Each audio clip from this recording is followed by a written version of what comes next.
ધોરણ 6 પ્રોજેક્ટ પ્રવૃત્તિ બુક, પાના નંબર 74, પ્રોજેક્ટ પ્રવૃત્તિ 33, વ્યસન મુક્તિ.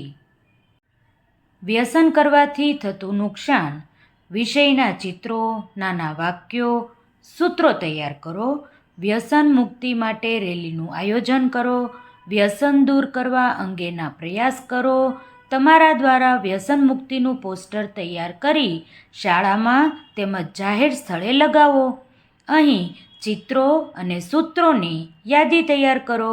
રેલીનો અહેવાલ પણ અહીં લખો. વ્યસન મુક્તિને લગતું ચિત્ર દોરવાનું કહ્યું છે તમને.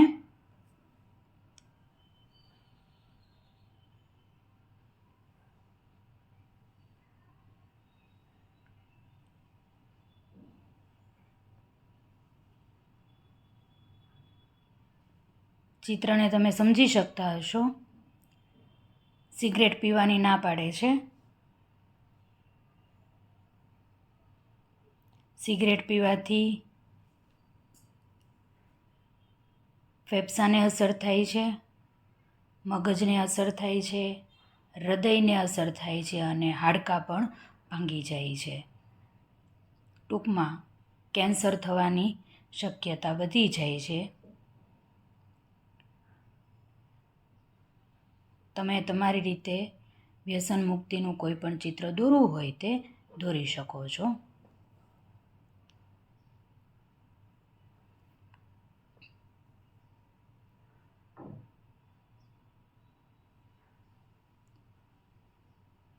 ઉપરના ભાગમાં લખેલું છે ફેફસા અને મગજને અસર થાય છે અને નીચે પણ લખેલું છે હૃદય અને હાડકાં નબળા પડી જાય છે. એક વખત આખું ચિત્ર જોઈ લો, પછી આપણે લખાણ ઉપર ઉતરીએ.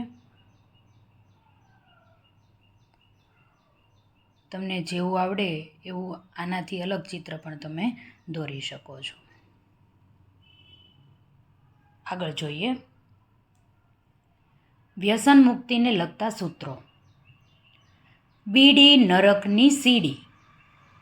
વ્યસનની સોબત જે કરે, સમાજ તેને તરછોડે. ગાંડા હોય તે વ્યસન કરે, ડાહ્યા તેનાથી દૂર રહે.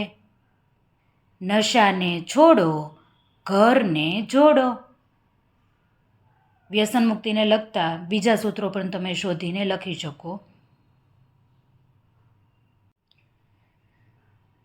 આપણને એવું કહ્યું છે તમે જે રેલી કાઢી હતી તેનો અહેવાલ લખો. આપણે જે રેલી કાઢી હતી તેના વિશે આપણે નોંધ કરીએ છીએ. તારીખ હતી 9/7/25. અમારી શાળાની આસપાસના નાગરિકોને વ્યસન મુક્તિ તરફ પ્રેરિત કરવા તેમજ જીવનશૈલીમાં આરોગ્યનું મહત્ત્વ સમજાવવા આજે વ્યસન મુક્તિ રેલીનું આયોજન કરવામાં આવેલ. રેલીની શરૂઆત સવારે 9:30 કલાકે શાળાના મેદાનમાંથી કરવામાં આવી.